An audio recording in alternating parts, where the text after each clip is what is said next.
मटियारी खां इमदाद अली मेमण जी रिपोर्ट मूजिब कारवान अदब सिंध कास्ट शाख सिटी मटियारी जी 15 रोज़ दस्तूरी गरजाणी दरगाह पीर सरंदी जी अहाते में थी, जंहिंजी ज़ेर सदारत बरख अदीब मुहक़क़ मोहतरम अताउल्ला बुखारी साहिब कई।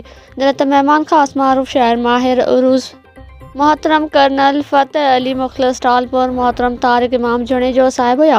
गरजाण जी शुरुआत कलाम सां कई वई, जंहिंजो शर्फ़ ग़ुलाम हैदर ख़ास कली हासिल कयो। तंहिंखां पोइ नाज़ शरीफ़ जो शर्फ़ अरशद मेमण साहिब हासिल कयो। मीटिंग में उस्ताद अल शुअरा पीर बहाउद्दीन बहा बेहतरीन शायरी पेश कई। मोहतरम साईं फ़तेह अली टालपुर मुख़लिस एक बेहतरीन गज़ल पेश करे ख़ूबदाद वसूल कयो। तारिक इमाम जुणेजो साहिब तमाम बेहतरीन शायरी पेश कई। ग़ुलाम हैदर ख़ास कली तमाम बेहतरीन नज़म गज़ल पेश कया ऐं ख़ूबदाद वसूल कयो।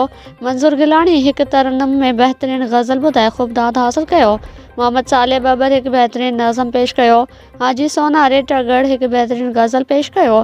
अरशद मेमण एक ख़ूबसूरत उर्दू शायरी ॿुधाए। सुगड़ नज़ीर अहमद गिलानी बेहतरीन शायरी ॿुधाई महफ़िल के गरमाए वाह वाह कराए दाद वसूल कया। मोहम्मद इब्राहिम मेमण सुगड़ बेहतरीन कुदरत जे रंगनि ते शायरी पेश करे सभिनी खे हैरान करे छॾियो। उनखां अलावा ॿियनि बि केतिरनि ई अदब ज़ौक़ अदीबनि शाइरनि भरपूर शिरकत कई। आख़िर में सदारती राय ॾींदे मोहतरम साईं अताउल्ला शाह बुखारी इहो चयो त कारवान अदब सिंध कास्ट अदब ला तमामु घणो कमु कयो आहे, जंहिंखे लफ़्ज़नि में बयानु नथो करे सघिजे। जस लहण पीर ग़ुलाम अजदद बाबा साईं ऐं पीर बहाउद्दीन बहा ऐं कास्ट शाख सिटी मटियारी जो सेक्रेटरी मंज़ूर गिलानी उन्हनि खे सुर्ख़ सलाम पेश करे थो, जेके एॾी महिनत कनि था। कारवान अदब सिंध कास्ट जो आऊं पाण बि सीनियर मेंबर आहियां। उमेद कयां थो त सदाईं अहिड़ियूं महफ़िल हलंदियूं रहंदियूं। आख़िर में दोस्तनि खे रिफ्रेशमेंट कराई वई ऐं मीटिंग जो अख़्ताम कयो वियो।